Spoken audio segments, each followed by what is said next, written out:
প্রিয় শিক্ষার্থীরা, তোমরা যারা মেডিকেলের প্রস্তুতি নিতে চাচ্ছ বা নিচ্ছ, তোমাদের জন্য আজকে আমি এই ভিডিওটা বানাচ্ছি। তোমরা যদি আমার এই ভিডিওটাকে ফলো করতে পারো, তাহলে আমি তোমাকে এতটুকু নিশ্চয়তা দিতে পারি যে তোমার মেডিকেলে 100% চান্স হবে। তোমার যদি পরিচিত কোনো ফ্রেন্ড, কোনো ভাই বোন মেডিকেলের প্রস্তুতি নিয়ে থাকে বা সামনে নিবে এরকম চিন্তা থাকে, তাদেরকে তুমি এই ভিডিওটা শেয়ার করতে পারো। এই ভিডিওটা যদি তারা ফলো করে, তাহলে তার আর কোনোদিন কোনো গাইডলাইনের দরকার পড়বে না, কোনো কোচিংয়ের দরকার পড়বে না। জাস্ট এই একটা ভিডিও ফলো করেই সে মেডিকেলে চান্স পেয়ে যাবে। আমি আজকে যে জিনিসটা দেখাবো, এইটা তোমাকে কোনো প্ল্যাটফর্ম খুব একটা দেখাবে না, ঠিক আছে? কারণ এই ভিডিওটা দেখলে এইরকম করে তুমি যদি অ্যানালাইসিসটা বুঝে যাও, তাহলে মেডিকেলের যে কোনো বারেই তুমি পরীক্ষা দিলে ম্যাক্সিমাম মানে 90% কোশ্চেন তুমি হুবহু কমন পাবা। চলো আমরা একটু শুরু করি। প্রথমে দেখো, এইখানে প্রথম যে প্রশ্নটা আসছিল, এটা আমরা গত বছরের প্রশ্নটা বের করছি 2025 সালের। এখানকার 100টা প্রশ্নই আমরা খুঁজে বের করে দেখব যে প্রশ্নগুলো কোন কোন সোর্স থেকে আসছে, ঠিক আছে? তাহলে ওই সোর্সগুলো যদি আমরা ফলো করি তাহলে কিন্তু আমাদের হয়ে যাবে।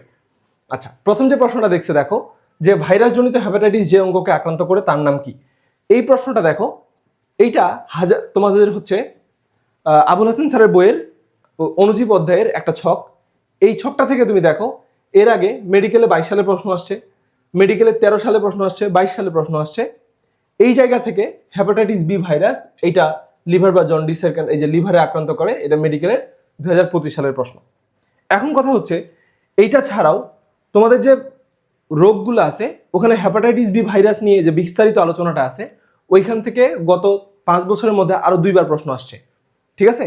তাহলে এই এরিয়াটা পুরোটা তোমাকে পড়ে ফেলতে হবে, এই ছকটা প্লাস ওই হেপাটাইটিস বি ভাইরাস নিয়ে বিস্তারিত।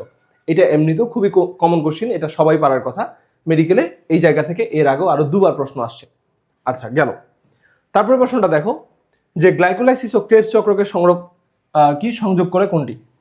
এটা তোমাদের ডেন্টালে 2021 সালের একটা প্রশ্ন, 25 সালে এখানে আবার তুলে দিছে। তারপরে প্রশ্নটা দেখো, মানবদেহে ক্যান্সার সৃষ্টিকারী অন্যতম ডিএনএ ভাইরাস কোনটি?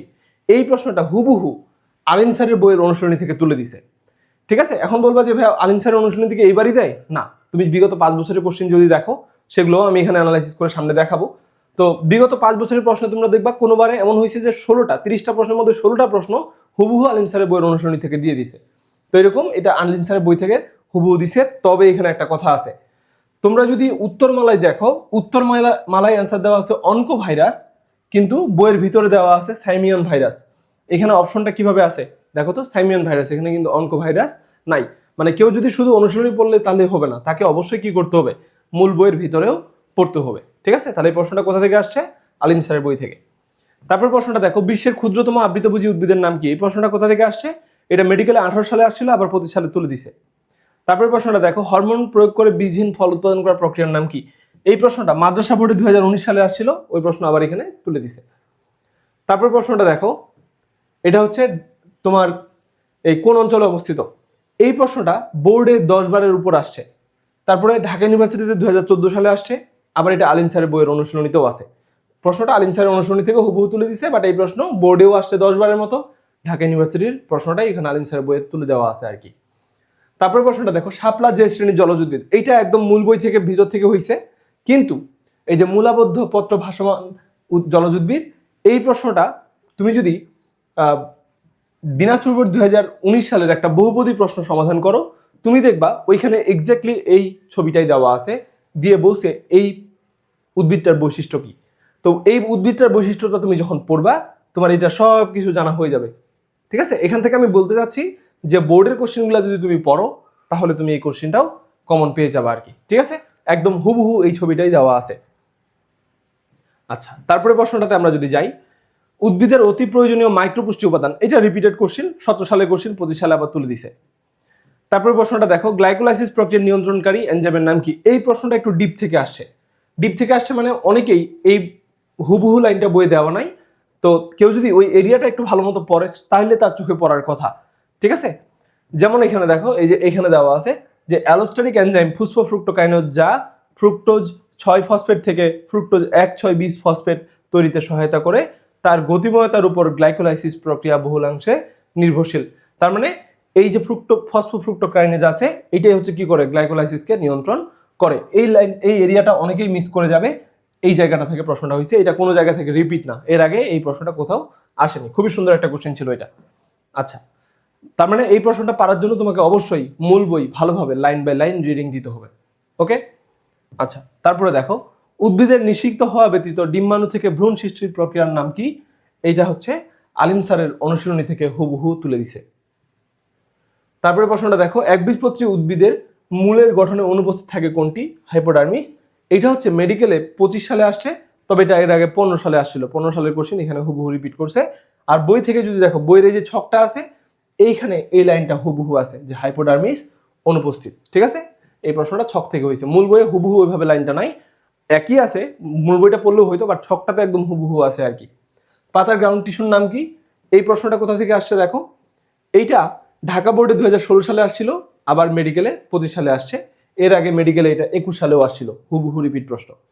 তারপরে দাঁতের যে অংশে রক্তনালী থাকে তার নাম কি? দেখো এখন যেহেতু মেডিকেল আর ডেন্টাল একসাথে পরীক্ষা হচ্ছে, তাহলে ডেন্টালের অর্থাৎ দাঁতের যে অংশটা আছে এইখান থেকে মাস্ট তোমার প্রশ্ন আসবেই। এখন এই এরিয়াটা তোমার এই যে প্রশ্নটা দেখতেছো এইটা প্লাস আরেকটা প্রশ্ন আছে, এইটা প্রশ্ন কিন্তু আজমল স্যারের বইয়ে নাই, ইভেন আলিম স্যারের বইয়েও নাই।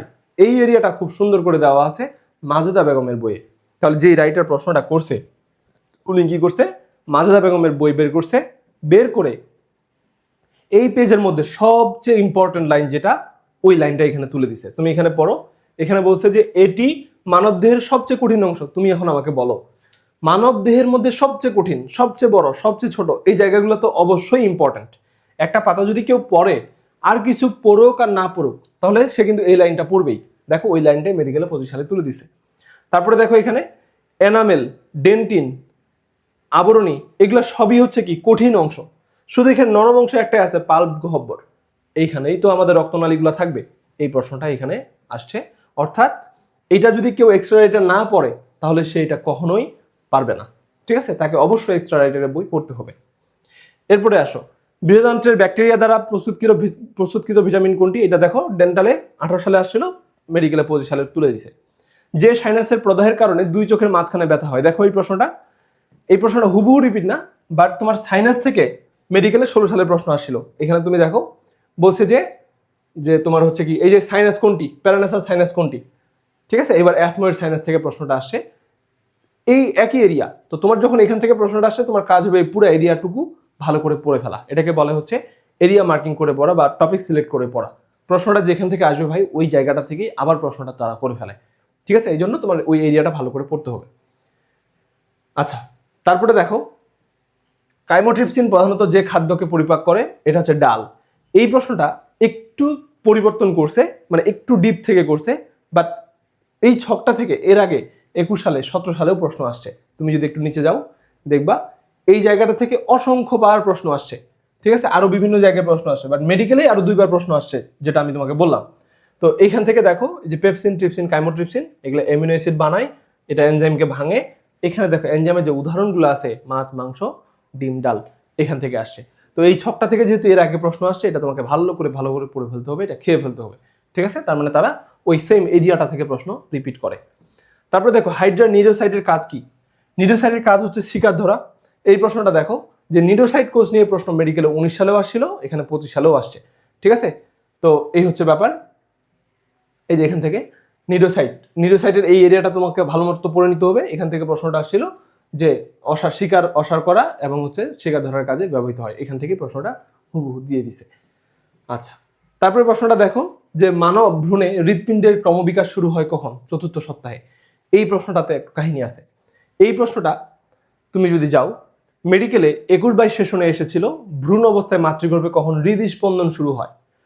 তো এই যে ভ্রূণ অবস্থায় কখন কি ঘটতেছে, এইটা কিন্তু তোমার মনে রাখা ইম্পর্টেন্ট। ঠিক আছে, যে কখন হৃদস্পন্দন শুরু হয়েছিল এটা হচ্ছে জানতে চাইছিল এর আগে।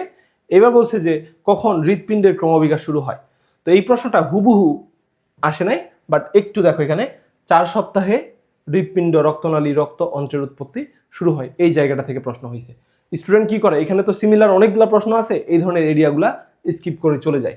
মেডিকেলে তোমাকে এই ধরনের জায়গাগুলো থেকেই প্রশ্ন করবে। ঠিক আছে, আচ্ছা, খুবই সিলি কোশ্চেন করবে, পাশাপাশি এইরকম ডিপ জায়গা থেকেও কোশ্চেন করবে। তাহলে তোমাকে কি করতে হবে, যেহেতু এই এরিয়াটা থেকে এর আগেও প্রশ্ন আসছে, এই এরিয়াটা তোমাকে খেয়ে ফেলতে হবে। তারপরে দেখো, জেলিফিশ যে পর্বের প্রাণী, এটা খুবই সহজ একটা প্রশ্ন ছিল। এটা হচ্ছে 15 সালের প্রশ্ন, 25 সালে তুলে দিছে। তারপরে দেখো স্টেম কোষের উৎস কি, ইয়কস্যাক। এই প্রশ্নটাও খুবই ইম্পর্টেন্ট একটা প্রশ্ন ছিল। এটা দেখো কোথা থেকে আসছে, এটা আজমল স্যারের জীববিজ্ঞান দ্বিতীয় পত্র বইয়ের 9 নম্বর যে অধ্যায় আছে, এই 9 নম্বর অধ্যায়ে লাইনটা হুবহু আছে। দেখো এই যে কুসুমথলি স্টেম কোষের উৎস হিসেবে কাজ করে। তো একটা স্টুডেন্ট যদি এই পাতাটা রিডিং পড়ে, তার কাছে এই লাইনটা হবে এখানকার সবচেয়ে ইম্পর্টেন্ট লাইনগুলোর মধ্যে একটা। ঠিক আছে, এইরকম একটা লাইন থেকে কিন্তু তুলে দিছে, কিন্তু স্টিল তাকে অবশ্যই এটা রিডিং পড়তে হবে। আমার কথা বুঝছো? ওকে, তারপরেটাতে যাই। ডায়াফ্রাম যে মাংসপেশি দ্বারা গঠিত তার ধরন, এটা দুই জায়গাতেই আছে। এটা হচ্ছে আমি একটা রেফারেন্স এখানে দেখাইছি, দেখো এই যে এখানে তুমি যদি দেখো, এই যে ডায়াফ্রাম, এটা হচ্ছে ঐচ্ছিক পেশি নির্মিত, এখান থেকে প্রশ্নটা আসছে। আবার কেউ যদি পেশির গঠনগুলো পড়ে, প্রকারভেদগুলো পড়ে, ওখান থেকে ওইটা অ্যান্সার করতে পারবে। ঠিক আছে, আচ্ছা এটা হুবহু রিপিট না, বাট এই ঐচ্ছিক পেশি থেকে তোমার এর আগে মেডিকেলে 19 সালের প্রশ্ন আসছিল। তুমি ঐচ্ছিক পেশির প্রকারভেদ, ঐচ্ছিক পেশির উদাহরণ, তার বৈশিষ্ট্যগুলো তোমাকে পড়ে নিতে হবে। শুধু ঐচ্ছিক পেশি পড়লে হবে না, অনিচ্ছিক পেশি, হৃদপেশিটাও পড়ে ফেলতে হবে। ওই পুরো টপিকটা ভালো করে পড়ে ফেলতে হবে তোমার। তারপরে দেখো স্বাদের সাথে সম্পর্কিত করটিক স্নায়ু কোনটি, এটা হচ্ছে ফ্যাসিয়াল। তো এটা কোথায় পাবা তুমি দেখো, যে জিহ্বা থেকে স্বাদের অনুভূতি গ্রহণ করে কোন স্নায়ু, এটা হচ্ছে ডেন্টালে 18 সালে আসছিল। আর এই পেজটা থেকে যে কতবার প্রশ্ন আসছে এটা তো তোমাদেরকে দেখায় বুঝাতে পারবো না। ঠিক আছে, এটা আমি একটু ফ্রেশ ছবিটা দিছি, বাট মেইন যে প্রশ্ন ব্যাংকটা আছে ওইখানে এই পাতাটা থেকে কত জায়গায় কতভাবে প্রশ্ন আসে সব আমি দেখাইছি। তো এটা তো তোমার আসবে, এখান থেকে একটা প্রশ্ন রিপিট আসবেই। তারপর হচ্ছে যে পর্বে প্রাণীদের মধ্যে দ্বিপার্শ্বীয় ক্লিভেজ দেখা যায়, এটা হচ্ছে দেখো সেম কোশ্চেন ঢাকা বোর্ডে 2023 সালে আসছিল। এই জায়গাটা থেকেই, এই যে এখান থেকে প্রশ্নটা হয়েছে আর কি, অরিও ক্লিভেজ, দ্বিপার্শ্বীয় সর্পিল ক্লিভেজ, এই যে এখানে কর্ডাটা পর্বের প্রাণীদের ক্লিভেজ, এটা হচ্ছে মেডিকেলে 25 সালে আসে। বাট এই সেম এরিয়াটা থেকে কিন্তু পূর্বে কখনো প্রশ্ন আসতো না। ওই যে ঢাকা বোর্ডের যে কোশ্চেনটার কথা বললাম, ওই ঢাকা বোর্ডের কোশ্চেনটাই কিন্তু প্রথমে এখানে আসছিল। ঠিক আছে, আচ্ছা ভ্রূণ থেকে মায়ের শরীরে প্রবাহিত পদার্থ কোনটি, এটা জানি যে ভালোগুলা হচ্ছে মা আমাদেরকে দিয়ে দেয়, খারাপগুলা সে নিয়ে নেয়। তো এখানে হচ্ছে কি একই এরিয়া থেকে প্রশ্ন আসছিল মেডিকেলে 2009 সালে। 9 সালের একটা প্রশ্ন তুমি যদি সলভ করো তাহলে দেখবা যে নিম্নের কোন জীবাণু মাতৃদেহ থেকে অম্লার মাধ্যমে ফিটাসে যায়। তো ওই এরিয়াটুকু তোমাকে ভালো করে পড়ে ফেলতে হবে আর কি, এই যে এই অংশটা। ঠিক আছে, এইটা ভালো করে পড়ে ফেলতে হবে, এখান থেকেই প্রশ্নটা আসছিল। আচ্ছা এরপরে হচ্ছে কি এরিথ্রোপয়েটিন উৎপন্ন হয় কোথায়, এটা হচ্ছে তোমার বৃক্কে, এটা 19 সালের প্রশ্ন, 25 সালে তুলে দিছে। তারপরে প্রশ্নটা দেখো অগ্নাশয়ের আলফা কোষ থেকে নিঃসৃত হয় কোথায়, এটা হচ্ছে গ্লুকাগন, এটা 14 সালের প্রশ্ন, আবার 25 সালে তুলে দিছে। তারপরে প্রশ্নটা দেখো এখানে ওই একটু আগে এটা তোমাকে দেখাইছি যে মানবদেহের সবচেয়ে কঠিন আবরণ কোনটি, এনামেল। তো এটা হচ্ছে আজমল স্যারের বইয়ে নাই, তুমি যদি মাজেদা বেগমের বই না পড়ো তাহলে এই প্রশ্নটা তুমি অ্যান্সার করতে পারবে না। ঠিক আছে, তারপর দেখো দেহের অভ্যন্তরের তুলনায় স্ক্রোটামের তাপমাত্রা কতটুকু কম থাকে, এটা আলিম স্যারের বই থেকে হুবহু লাইনটা দিছে, এই যে এখানে দেখো একদম লাইনটা এখানে, তাপমাত্রা স্বাভাবিক দেহ থেকে 2 ডিগ্রি কম থাকে, যা শুক্রাণু উৎপাদনের জন্য উপযোগী।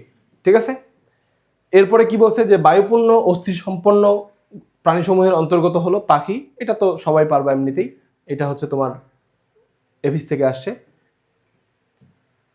তারপর বলছে হচ্ছে রক্ত জমাট বাঁধতে সাহায্যকারী আয়ন কোনটা, ক্যালসিয়াম। এই জায়গাটা এটা হচ্ছে ডেন্টালে 20 সালে আসছিল, আবার মেডিকেলে 25 সালে চলে আসছে। সো এই ছিল তোমার হচ্ছে মেডিকেলের বায়োলজির যে গত বছরের 30টা প্রশ্ন, এই 30টা প্রশ্নের অ্যানালাইসিস। তাহলে এখান থেকে আমাদের শিক্ষণীয় কি, প্রথম কাজ হচ্ছে 1 নাম্বার কাজ, আমাদের বিগত বছরের যে প্রশ্নগুলো আসছে অর্থাৎ previous year question bank, Q bank, এই কোশ্চেন ব্যাংক থেকে আমাদের অনেকগুলো প্রশ্ন, যেমন গত বছর টোটাল 26টা প্রশ্ন ছিল যেগুলো হুবহু তুলে দিছে, 26টা প্রশ্ন। তাহলে আমাদের প্রথমে কোশ্চেন ব্যাংক ভালো করে, যেটা প্রশ্নটা আসছে জাস্ট ওই প্রশ্নটাই ভালো করে পড়তে হবে কোশ্চেন ব্যাংক। তারপরে কোশ্চেন ব্যাংকটার ওই প্রশ্নটা বইয়ের যেই এরিয়াটা থেকে হয়েছে ওই এরিয়াটা খুঁজে বের করে তোমাকে ওই এরিয়াটা পড়ে ফেলতে হবে। তাহলে এটা হচ্ছে প্রশ্নটা, শুধু প্রশ্ন, এইখান পরে হচ্ছে এরিয়া, প্রশ্ন প্লাস এরিয়া, এটা হচ্ছে কোশ্চেন ব্যাংক থেকে।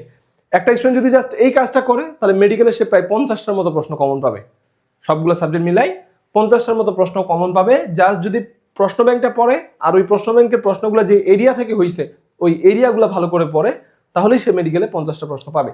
কিন্তু ওই 50টা প্রশ্ন পেয়ে কি তার চান্স হবে, হবে না। তাকে কি করতে হবে, আরো মার্কস বাড়াইতে বাড়াইতে 75 থেকে 80-র মধ্যে যাইতে হবে। এটা কিভাবে সম্ভব দেখো, এরপরে তাকে কি করতে হবে, বোর্ডের কোশ্চেন ব্যাংক পড়তে হবে। বোর্ড, এই বোর্ডের কোশ্চেন ব্যাংকগুলো থেকে বোর্ড থেকে হুবহু প্রশ্ন তুলে দেয়। এখন বোর্ডটা কেন পড়া জরুরি আমি তোমাকে বলি। তোমার বাজারে যতগুলো রাইটার আছে সকল রাইটারের অনুশীলনীতে আসলে কি দেওয়া আছে দেখবা যে বোর্ডের প্রশ্নগুলাই। এখন একটা রাইটারের বোর্ডের প্রশ্ন কিছু দেওয়া আছে, আরেকটা রাইটারে আবার কিছু প্রশ্ন দেওয়া আছে। এখন তুমি কোন রাইটারের অনুশীলনী থেকে পড়বা? কোনো রাইটারের অনুশীলনীতে কিন্তু সবগুলা প্রশ্ন দেওয়া নাই।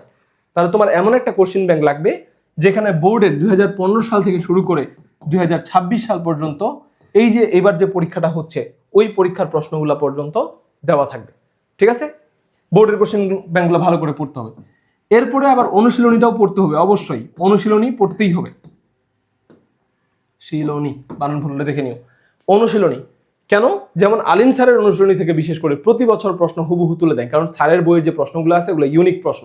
ঠিক আছে, ওই প্রশ্নগুলো সাধারণত অন্য বইয়ের অন্য রাইটারের বইয়ে দেওয়া নাই, ওই ইনফরমেশনগুলো ইউনিক। এই জন্য অনুশীলনীর বিশেষ করে আলিম স্যারের বইয়ের অনুশীলনী থেকে বায়োলজির প্রশ্নগুলো হুবহু তুলে দেয়। আচ্ছা, এর পাশাপাশি তোমাদের অন্যান্য যে রাইটারগুলো আছে তুমি যদি বোর্ডগুলো পড়ো তাহলে ওগুলো তোমার পড়া হয়ে যাবে, তারপরেও কিছু বাদ পড়তেছে কিনা একবার অনুশীলনীটা থেকে তোমাদের চেক করে নিতে হবে। আচ্ছা, তাহলে মূলত এইটুকু হচ্ছে তোমার বেসিক প্রিপারেশন, এইটা তোমাকে করতেই হবে। এইটা পড়লে তুমি চান্স পাবা, তবে একটু রিস্ক থাকেই যায়। এই রিস্কটা কাটানোর জন্য কাহিনীটা আমি তোমাকে একটু বুঝাই। ওরা করে কি, তোমার টোটাল প্রশ্ন থাকে 100টা, তো 100টার মধ্যে ধরো 80টা প্রশ্ন দেয় এই নর্মাল সোর্সগুলো থেকে। নর্মাল সোর্সগুলো পড়লেই তুমি 80টা প্রশ্ন কমন পাবা। ওই 80টা প্রশ্ন থেকে কিন্তু একটা স্টুডেন্ট চান্স পাইতে পারে, চান্স পাওয়া যায়, কিন্তু এটা রিস্ক হয়ে যায়। যেমন আমি নিজেও পারি নাই। আমার বেলায় আমি যখন প্রিপারেশন নিছি, আমি কিন্তু মেডিকেলের প্রিপারেশন নিই নাই, এমনি যাই এইচএসসি পরীক্ষা দিয়ে প্রস্তুতি দিয়েই পরীক্ষা দিছি। তারপরে আমার সিরিয়াল আসছে হচ্ছে 4500 সামথিং আসছিল আর কি। তো 4500 সিরিয়াল, আমার মাত্র 0.25-এর জন্য চান্স হয় নাই। কেন হয় নাই আমি তোমাদেরকে বলি। ওই যে পানির খরতা দূর করার যে উপায়গুলো আছে এটা নিয়ে আমাদের মেডিকেলে 19 সালে একটা প্রশ্ন আসছিল, আমি ওই প্রশ্নটা পরীক্ষার হলে ভুল করে আসছিলাম, কারণ পরীক্ষার আগে তো দেখে যায় না, অনেক আগের পড়া দিয়ে পরীক্ষা দিছি। তো ওইটা আমার ভুল হয়ে গেছে, ওটা খুবই একটা সিলি মিস্টেক ছিল, ওইটা আমার পারা উচিত ছিল। ওই একটা প্রশ্ন যদি আমার ঠিক হইতো আমার সিরিয়াল 4035-এর মধ্যে চলে আসতো আর কি। ঠিক আছে, ওই একটা প্রশ্ন ভুল করাতে আমার কিন্তু সিরিয়াল একদম 4500-এর দিকে চলে গেছে। তো এখন কথাটা হচ্ছে, দেখো তুমি যখন পরীক্ষা দিবা এরকম দুই একটা সিলি মিস্টেক তোমার হবেই, মানে তুমি 100% একুরেসি করে আসতে পারবা না, তোমার একটা দুইটা এরকম সিলি মিস্টেক হবেই। তাহলে ওগুলাকে কভার করবা কি দিয়ে? ওগুলা কভার না করলে তুমি চান্স পাবা না। তুমি আমার মতো সান্ত্বনা পাবা যে দেখো আমি কোনো প্রিপারেশন ছাড়াই একদম 4500 সিরিয়াল আসছি, আরেকটু ইফোর্ট দিলে হয়ে যাইতো। না, হইতো না। আরেকটু ইফোর্ট দিলেও তোমার চান্স হইতো না। কারণ কি?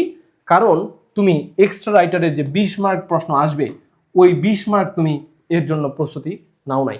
ওই 20 মার্কের জন্য তোমাকে অবশ্যই এক্সট্রা রাইটারের বইগুলা হুবহু রিডিং দিয়ে পড়তে হবে। কোনো কেউ যদি তোমাকে গাইড মানে একটা বই বানাই দেয়, ধরো যে এক্সট্রা রাইটারের এক্সট্রা ইনফো, তারপর হচ্ছে আরো কি কি যেন নাম দেয় বাজারে, এই বইগুলো পড়ে হবে না ভাই। কারণ তুমি ওখান থেকে পড়ে মনেই রাখতে পারবে না, কারণ ওটা তো সাধারণ জ্ঞানের মতো হয়ে গেল। ঠিক আছে, ওইভাবে বায়োলজি মনে রাখা যায় না। বায়োলজি বা কেমিস্ট্রি যাই বলো, এগুলো তখনই মনে থাকে যদি তুমি বিস্তারিত টপিকটা পড়ো। টপিকটা বিস্তারিত পড়বা, দেখবা অনেকদিন পরেও তুমি পরীক্ষার হলে কোশ্চেনটা অ্যান্সার করে আসতে পারতেছো। কিন্তু তুমি যদি ওই এক্সট্রা ইনফো থেকে পড়ো, আজকে পড়বা কালকে তোমাকে আউটপুট দিতে হবে, নাহলে পরশু দিনই তুমি এটা আবার ভুলে যাবা।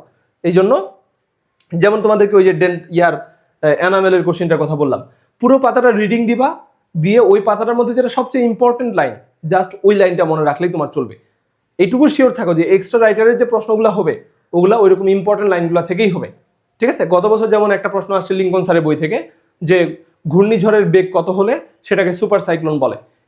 এই প্রশ্ন অন্য কোনো রাইটারের বইয়ে হুবহু দেওয়া নাই, কিন্তু যে লিঙ্কন স্যারের বইটা জীবনে একবার হলেও রিডিং পড়ছে তার কিন্তু ওই কোশ্চেনটা, ওই পাতাটার মধ্যে সবচেয়ে ইম্পর্টেন্ট লাইন ওই লাইনটা পড়লেই তোমার কিন্তু হয়ে যাচ্ছে। এই জন্য তোমরা যারা কোচিংয়ে ভর্তি হচ্ছ, 20,000 টাকা দিয়ে কোচিংয়ে ভর্তি না হয়ে তুমি 5,000 টাকা দিয়ে ভাই বই কিনো, 5টা টাকা দিয়ে বই কিনো, বই। ঠিক আছে, এবং ওই বইগুলা তুমি একবার করে রিডিং দাও। আমি বলতেছি না সব মুখস্থ করো, জাস্ট রিডিং দাও, তাইলেই হবে। রিডিং দাও, আর ইম্পর্টেন্ট যে লাইনগুলো আছে ওগুলা জাস্ট একবার করে দেখে নাও। পরীক্ষার হলে আমি তোমাকে বলতেছি তুমি কোশ্চেনটা দেখেই চিনে যাবা, দেখেই অ্যান্সার করতে পারবা। জীবনে না দেখলে ওই কোশ্চেন তুমি কখনো অ্যান্সার করতে পারবে না। আর পরীক্ষার হলে হুবহু লাইনটা যদি কমন না পাও, তাহলে জীবনেও ওটা অ্যান্সার করা সম্ভব না, পরীক্ষার হলে ওই সাহস তুমি পাবা না। এই জন্য তোমাকে অবশ্যই এক্সট্রা রাইটারের বই পড়তেই হবে। ঠিক আছে, তুমি 20,000 টাকা দিয়ে কোচিংয়ে ভর্তি হচ্ছ, কোনো দরকার নাই।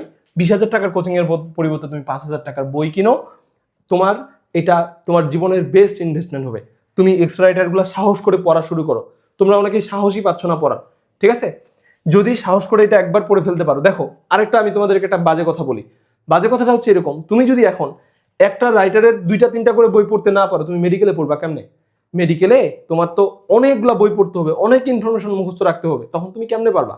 তুমি ডাক্তার হওয়ার যোগ্য কিনা সেটারও একটা টেস্ট কিন্তু এইটা। তুমি জাস্ট এইটুকু করে কিন্তু চোরামি করে মেডিকেলে চান্স পাইতে পারো, ঠিক আছে? তখন দশা আমার মতো হবে। চান্স পাওয়ার পর বলবা যে ছেড়ে দে মা, কান্দে মাছি, এই সাবজেক্ট আমার জন্য না, ঠিক আছে? তো এই ঘটনা কিন্তু তোমাদের সাথেও হবে। চান্স পেয়েও তুমি এটা আর কাজে লাগাইতে পারবে না, ঠিক আছে? খুবই কষ্ট হবে তোমার গ্রাজুয়েশনটা শেষ করতে। তোমাকে অবশ্যই এখন থেকেই এই এক্সট্রা রাইটারের বইগুলো একদম ডে 1 থেকে পড়তে হবে, রিডিং, ঠিক আছে? তোমাদেরকে অনেকগুলা কোচিং দেখবা যে 1 লাখ 2 লাখ 50,000 প্রশ্ন হাতে ধরাই দিবে, বলবে যে এগুলা থেকেই প্রশ্ন আসবে। ভাই আমি যদি তোমাকে 20,000 প্রশ্ন 50,000 প্রশ্ন বানাই দিই, ওখান থেকে তো প্রশ্ন কমন আসবেই, কিন্তু ওগুলা পড়ে তুমি মনে রাখতে পারবা? পারবা না, ঠিক আছে? ওগুলা পড়ে তোমার হবে না ওইভাবে, আর হুবহু তো কমন পাবা না। তুমি দেখবা যে আমি যখন তোমাকে কমন দেখাবো, একটু যদি কাছাকাছি আসে ওইটাকে ঘুরাই দেখাই দিব যে দেখো আমার কোর্স থেকে কমন আসে। এগুলা করে তোমার তো দিন শেষে লস। আমি আমাকে ডিফেন্ড করব, কিন্তু তুমি তো চান্স পাবা না। তোমার চান্স পেতে হলে তোমাকে হুবহু লাইনটা কমন পাইতে হবে, নাইলে তুমি চান্স পাবা না। এটা করার জন্য তোমাকে অবশ্যই এক্সট্রা রাইটারের বই ডে 1 থেকে পড়তে হবে। এটা কেউ তোমাদেরকে জোর দিয়ে বলে না, সবাই তোমাদেরকে মিথ্যা আশ্বাস দেয়। মিথ্যা আশ্বাস দিয়ে তোমাদেরকে কোর্সে ভর্তি করায়, কারণ তার টাকা দরকার। তুমি যদি মেডিকেলে চান্স পাও তার লস, তুমি যদি মেডিকেলে চান্স না পাও তোমাকে সেকেন্ড টাইম সে আবার মুরগি বানাইতে পারবে, ঠিক আছে? কোনো কোচিং চায় না তুমি চান্স পাও, কারণ তুমি চান্স পাইলে তার কাস্টমার কমে যাবে। তুমি যদি চান্স না পাও তার কাস্টমার আরেকটা বেড়ে যাবে। এই জন্য আমি তোমাদেরকে বলতেছি বেসিক প্রিপারেশন এটা তুমি কমপ্লিট করবাই। কি কি? বিগত বছরের প্রশ্ন পড়বা, প্রশ্নটা মূল বইয়ের যে এরিয়া থেকে আসছে ওই এরিয়াটা ব্যাখ্যা সহ পড়বা, বোর্ডের প্রশ্নগুলো পড়বা, অনুশীলনীর প্রশ্ন পড়বা, এটাতে প্রিপারেশন, তাই তো? আর হচ্ছে তোমার ওই যেটা মেইন রাইটারের বই, এটার ইম্পর্টেন্ট লাইনগুলো দাগানো বইগুলো তোমরা একবার করে রিডিং দিবা, কিন্তু এক্সট্রা রাইটারটা ভাই তোমাকে পড়তেই হবে, ঠিক আছে? তো এখানে আমি শুধু বায়োলজির কোশ্চেনগুলো দেখাইলাম। এইভাবে আমি এখানে কেমিস্ট্রি থেকে শুরু করে ফিজিক্স, বায়োলজি যতগুলো আছে সবগুলা প্রশ্ন আমি খুঁজে খুঁজে বের করছি। আমি তোমাদের কয়েকটা জাস্ট একটু তাড়াতাড়ি করে দেখাই ফেলি। এই যেমন দেখো এই প্রশ্নটা কোথা থেকে আসছে? এটা ডেন্টালে 20 সালে আসছিল, 17 সালে আসছিল, মেডিকেলে ওইটা 25 সালে তুলে দিছে। একদম মূল বইয়ের পাতাটা সহ আমি অ্যাড করে দিছি।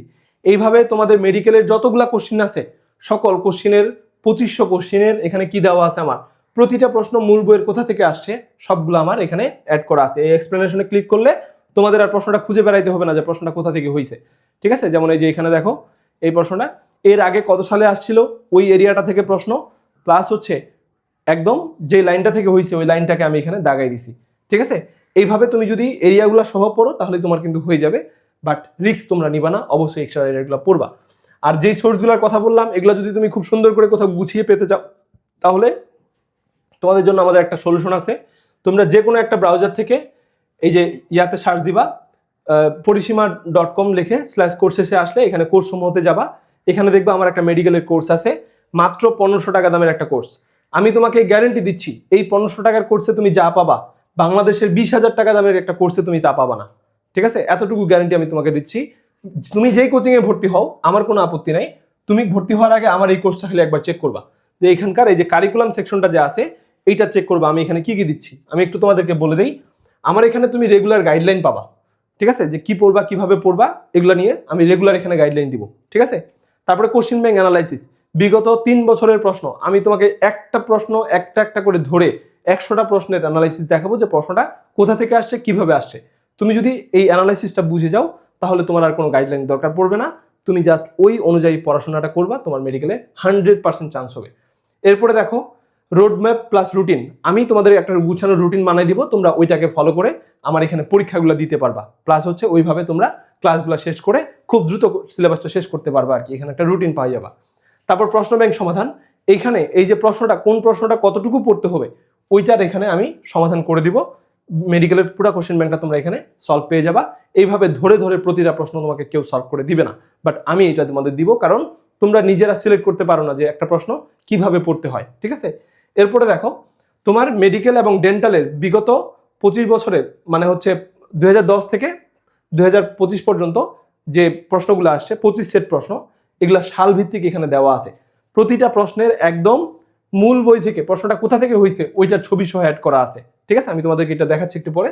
তো তোমরা একদম হুবহু মেডিকেলের কোশ্চেনটাতে পরীক্ষা দিতে পারবা। এখানে দিলে কি হবে, তাহলে তুমি জানতে পারবা যে পরীক্ষায় আসলে কত মার্কস তোলা যায়। ঠিক আছে, 80 মার্ক তোলা কিন্তু সহজ না, সরি 75-70 মার্ক কিন্তু তোলা সহজ, এরপরে তুমি উঠতে যাবা দেখবা যে আর পারতেছো না। ঠিক আছে, পরীক্ষার হলে আসলে কিরকম সিনারিওটা তৈরি হয় এটা তুমি তখনই বুঝতে পারবা যখন এখানে সালভিত্তিক পরীক্ষাগুলো তুমি দিবা। তুমি এরপরে হচ্ছে কোথায় যাবা দেখো, এই যে পদার্থবিজ্ঞান, রসায়ন, জীববিজ্ঞান, এগুলো হচ্ছে সব অধ্যায় ভিত্তিক করে দিছি। আবার ধরো রসায়নে যাও, এখানে প্রতিটা অধ্যায়ের প্রশ্ন এখানে অধ্যায় ভিত্তিক করা আছে। ঠিক আছে, তো এই হচ্ছে ব্যাপার। তারপরে দেখো এখানে বোর্ডের কোশ্চেনগুলা 2015 সাল থেকে 25 সাল পর্যন্ত, 26 সাল পর্যন্ত, এই যে এবার পরীক্ষাটা হচ্ছে ওইটাও এখানে আপডেট করে দিচ্ছি আমি।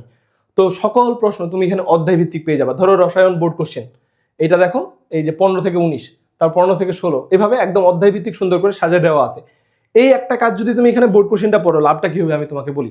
বাজারে যতগুলো রাইটার আছে সকল রাইটারের অনুশীলনীতে মূলত কোন প্রশ্নগুলো আছে, বোর্ডের কোশ্চেনগুলো।